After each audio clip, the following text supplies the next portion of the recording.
ഇതാരാന്നറിയോ? ഇല്ല.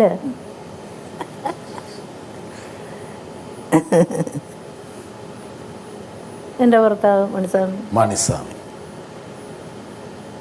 ചേച്ചിക്ക് സമ്മിശ്രമായിട്ടുള്ള ഒരുപാട് വികാരങ്ങൾ സമ്മാനിച്ചിട്ടുള്ള ആളാണ്.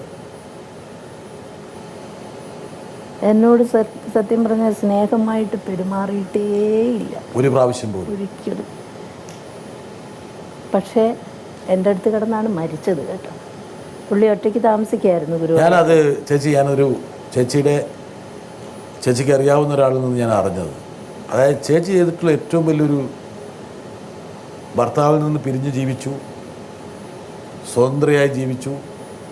പക്ഷേ അവസാന കാലത്ത് ഭർത്താവിൻ്റെ ദുർഗതി കണ്ടിട്ട് കൂടെ കണ്ടുവന്ന് താമസിപ്പിച്ച് ശുശ്രൂഷിച്ച് സമാധാനം നൽകി മരണത്തിൻ്റെ ആ വക്കിൽ നിന്ന് അദ്ദേഹത്തിന് സമാധാനം കൊടുത്ത് യാത്രയാക്കി. അവസാനമായപ്പോൾ ഒരു 10-12 ദിവസം സംസാരിക്കാൻ പറ്റാണ്ടായി. എൻ്റെ ബ്രദറിൻ്റെ വൈഫും ഒക്കെ എപ്പോഴും വന്ന് നോക്കുമായിരുന്നു കേട്ടോ. ചിലപ്പോൾ എനിക്ക് ആലോചിക്കുമ്പം ദേഷ്യമല്ല, ഒരുമാതിരി വെറുപ്പ് പോലെ വരുമായിരുന്നു. പിന്നെ ഞാൻ ആലോചിച്ചപ്പോൾ അമൃതയിൽ പോയി ചെക്ക് ചെയ്തിട്ട് തിരിച്ചു വരുമ്പം പുള്ളി എത്തുന്നതിന് മുമ്പേ ഡോക്ടർ എന്നെ വിളിച്ച് പറഞ്ഞു, ഏറിയ 2-3 മാസമേ ഉണ്ടാവുള്ളൂ, എന്താഗ്രഹം പറഞ്ഞാലും അത് സാധിച്ചു കൊടുത്തോളൂ എന്ന് പറഞ്ഞിരുന്നു. അപ്പോൾ പിന്നെ ഞാൻ ആലോചിക്കും, എന്തിനാ ഇത്, ഇനി എത്ര കാലമാണ് ജീവിക്കണേ എന്ന് വിചാരിക്കും. പഴയ കൈപ്പേറിയ സംഭവങ്ങളൊക്കെ അവിടെ മറന്നു. ഒരുപാട് ദ്രോഹിച്ചല്ലേ, പീഡിപ്പിച്ചു. ഒരു ഭർത്താവ് എന്ത് ആകരുതെന്നുള്ളതിൻ്റെ മാതൃകയായിരുന്നു മണിസ്വാമി. അതാണ് അതിൻ്റെ ആകത്തുക. കഷ്ടപ്പെട്ടു. എന്തിനായിരുന്നു എന്നൊരു പിടിയും കിട്ടിയിട്ടില്ല എനിക്ക്, ഇന്നും പിടി കിട്ടിയിട്ടില്ല. അവസാന കാലത്ത് വല്ലതും മൂപ്പർ പറയാൻ ശ്രമിച്ചു? അത് ശബ്ദം പോയതിന് ശേഷമാണ് എൻ്റെ കൈ പിടിച്ച് കരയുമായിരുന്നു. ആ കരച്ചിലിൽ ഒരുപാട് വാചകങ്ങൾ ഉണ്ടാകുമായിരുന്നു.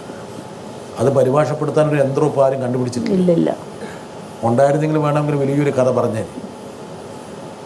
പക്ഷെ അവസാനം പുള്ളി ഒരുപാട് ദുഃഖിച്ചു.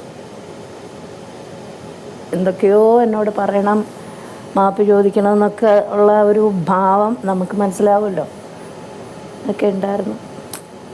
പക്ഷെ തുടക്കത്തിൻ്റെ താളപ്പഴയായിരുന്നു. കല്യാണം കഴിച്ച ഉടനെ താളപ്പഴയായിരുന്നു. യഥാർത്ഥം നിങ്ങൾ തമ്മിൽ യാതൊരു ചേർച്ചയുണ്ടായിരുന്നു. പക്ഷെ പ്രണയിച്ചാണ് കഴിച്ചത്. ആര്? ഇല്ല. പിന്നെ എന്തിനു കഴിച്ചു? അത് വേറെ ഒരുപാട് കാര്യങ്ങൾ പറയണം. ആളിനെ ചോദിക്കില്ലെങ്കിലേ പറയുള്ളൂ. ചോദിക്കില്ല. എനിക്ക് ചെറിയല്ല, ഒരിഷ്ടമുണ്ടായിരുന്നു, ഒരു സ്നേഹമുണ്ടായിരുന്നു, ഒരിഷ്ടമുണ്ടായിരുന്നു. അത് യാതൊരു തരത്തിലുള്ള തെറ്റായ ഇതും അതിൽ വിചാരിക്കരുത്. വളരെ പരിശുദ്ധമായ ഒരിഷ്ടം.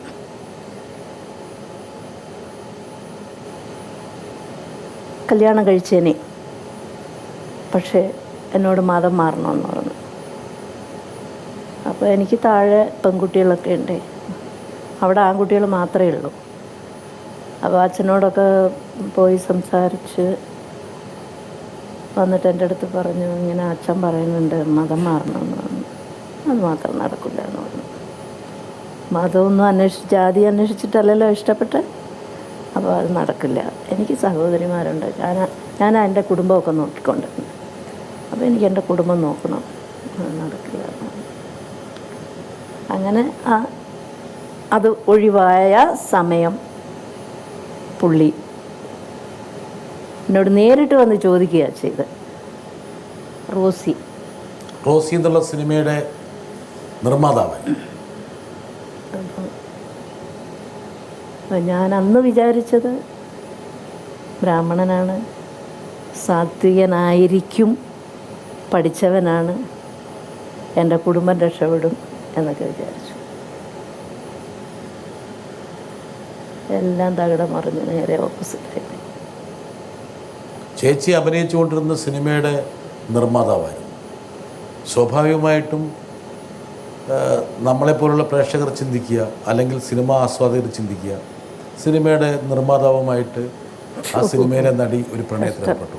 പക്ഷേ ചേച്ചി പറഞ്ഞ വളരെ വ്യക്തമാണ്. അതായത് ഒരു പ്രണയം അവസാനിച്ചതിൻ്റെ അസ്തമിച്ചതിൻ്റെ പഴയ ടി.എസ്. മുത്തയ്യ കേട്ടിട്ടുണ്ടോ? ടി.എസ്. മുത്തയ്യ അദ്ദേഹം എന്നോട് വന്ന് പറഞ്ഞിട്ടുണ്ട്, കാത്താലെ വന്ന, തമിഴ് മനസ്സിലാവോ? കാത്താലെ വന്ന ഒരു ഗുഡ് മോർണിംഗ് ചൊല്ലക്കൂടാതെ അവനക്ക് അന്താൾ പ്രൊഡ്യൂസർ അല്ലവാ, ഏതാണ് പേശൻ എന്നൊക്കെ പറയേണ്ടത്.